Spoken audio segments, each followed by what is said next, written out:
Институтот за ориз од Кочани утврдил дека реалните трошоци за производство на килограм арпа изнесуваат 27 денари. Во оваа сума се вклучени давачките за подготовка на земјоделската површина и за сеидба, за набавка на ѓубрива, заштитни препарати, воден надоместок, како и за жетва и транспорт на произведените количини.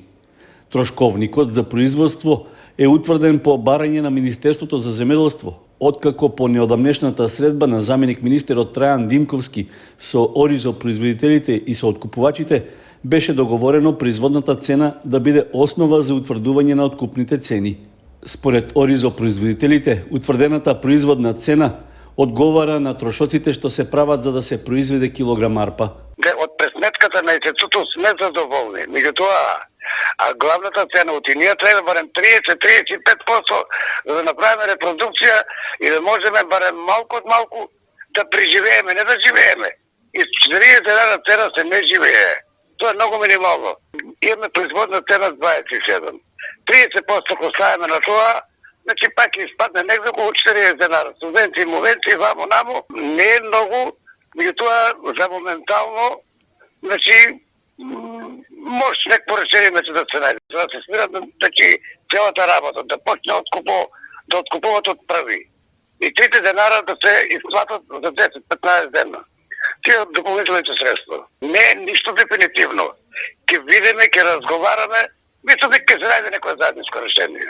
На средбата со министерот Љупчо Николовски, што земјоделците ја имале во петокот попладне, било договорено на почетокот на неделава стручниот тим од ресорното министерство да се сретне и со представници на откупно-преработувачките предпријатија. При тоа треба да се постигне конечен договор околу откупните цени на арпата. Оризопроизводителите били информирани дека за оризот веќе е почната и постапка тој да стане стратешка култура, со што државата ќе може да го откупува за потребите на стоковите резерви. Во Основното училиште Никола Карев се одржа свечена програма подготвена од учениците и нивните наставници, со која беше одбележен 26 септември, Европскиот ден на јазиците. Целта на настанот е да им се даде значење на сите јазици што се зборуваат во Европа, како нераскинлив дел од културното наследство и активностите што се организираат, како и да се истакне важноста од изучувањето на јазиците. Програмата ни се состои од пишување на пораки на различни јазици кои што се поврзани за јазикот, и тоа на македонски јазик, италијански, германски јазик, италијански јазик и на турски и ромски јазик. Како наши гости ни се вклучени и покрај учениците кои што ги изучуваат германскиот и англискиот јазик, ни се вклучени значи и представници од јазичниот центар Амичи кои што ќе ни го представат италијанскиот јазик, а како наш гостин кој што ќе се представи со своја поезија на турски и на ромски јазик, ни е поканета поетесата Нахида Дурмишова. Од тоа се состои значи програмата на која што подоцна сите тие пораки кои што ќе бидат прочитани на различни јазици ќе бидат закачени на нашата огласна табла. На свеченоста во Основното училиште Никола Карев присуствуваше и градоначалникот Љупчо Папазов, при што ја искористи можноста на учениците од семејства во социјален ризик да им достави училишен прибор, што е обезбеден со средства од општинскиот буџет.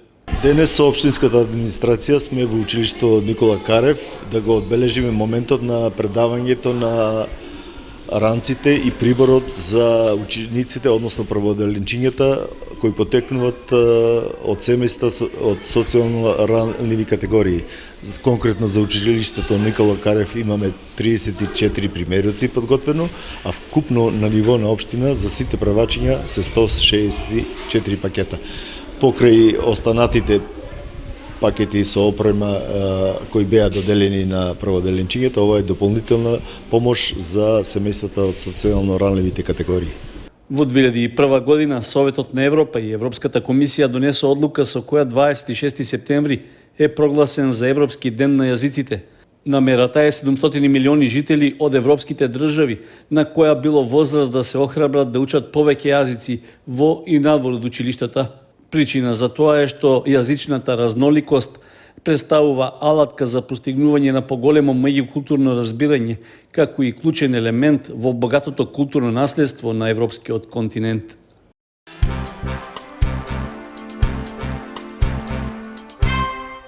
Општина Кочани планира да преотстапи на користење дел од просториите во спомен домот Асном за потребите на Министерството за одбрана. Веќе е изготвена предлог одлука според која на времено користење би се преотстапиле простории со вкупна површина од околу 56 квадратни метри, што се наоѓаат во два објекта на комплексот. За услугата не е планирано да се наплаќа надоместок.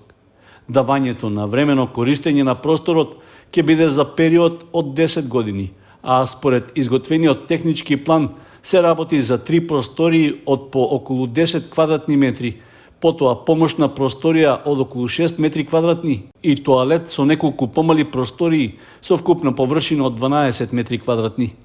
Со давањето на времено користење ќе се стави во функција дел од просторот во комплексот Асном, што по повлекувањето на правниот факултет при Универзитетот Гоце Делчев од Штип остана празен. Поради временските влијанија, но и насилно влегување и кражби, на просториите им се заканува оштетување и материјални загуби. Се очекува на овој начин барем дел од нив да се заштитат, а вработените во Кочанското одделение на Министерството за одбрана да добијат посоодветни услови за работа.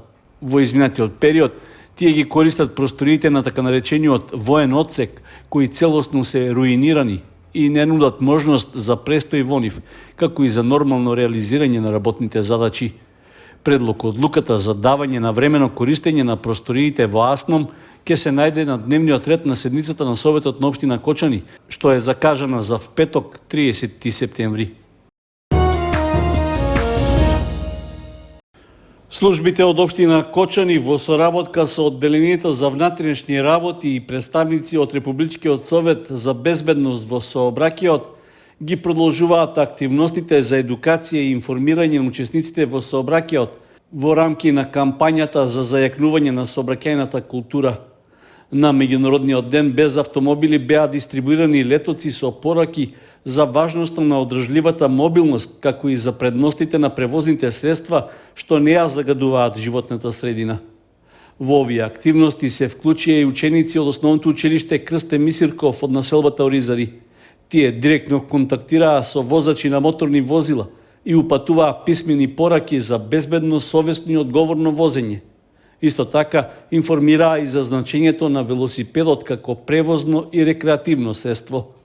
Во Горни Подлог, на тракторите како механизација која поради неозначеност може да предизвика опасност во сообраќајот, беа лепени рефлектирачки ленти со пораката «Вози одговорно». Реализираните активности се дел и од одбележувањето на Европската недела на мобилност.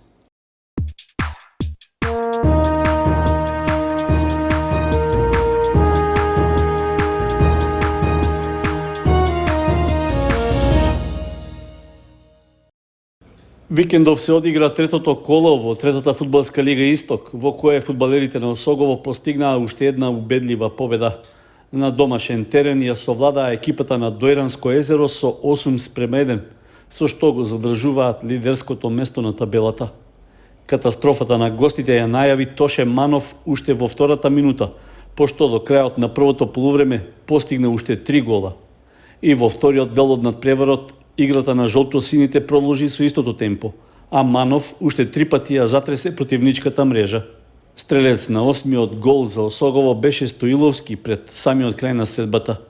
Почесен гол постигнаа и гостите, со што беше поставен и конечниот резултат. Со освоените 3 бода Осогово сега има вкупно 7 и со подобра гол разлика е на врвот пред Овчеполе и Малеш.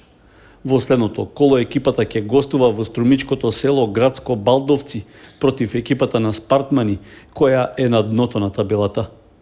Кочанските каратисти Филип Стојанов и Мартина Шехинова од карате клубот Партизан и Наталија Карова од карате клубот Кочани обезбедија настап на престојното Балканско првенство за јуниори, кадети и младинци до 21 година, што идниот месец ќе се одржи во градот Бар во Црна Гора. На Купот на Македонија 2022, што во организација на Карате Федерацијата викендов се одржа во Охрид, Филип Стојанов настапи во категоријата кумите кадети до 63 килограми и го освои првото место. Мартина Шахинова во категоријата кумите женски до 21 година во конкуренција до 61 килограм беше трето пласирана. Сличен успех постигна и Наталија Карова, која го освои третото место. Покрај настапот на Балканското, Филип Стојанов обезбеди учество и на светското првенство во кадетска конкуренција, што во ноември ќе се одржи во градот Конија во Турција. Успешен настап викендов имаа и борачите на Спартак, кои учествуваа на 9-тиот меморијален турнир во борење Јован Димитров, што се одржа во Неготино. Андреј Соколов во категоријата до 51 кг и Даријан Павлев до 57 кг освоија први места. Нивниот клубски другар Филип Ангелков беше второ пласиран во категоријата до 62 кг.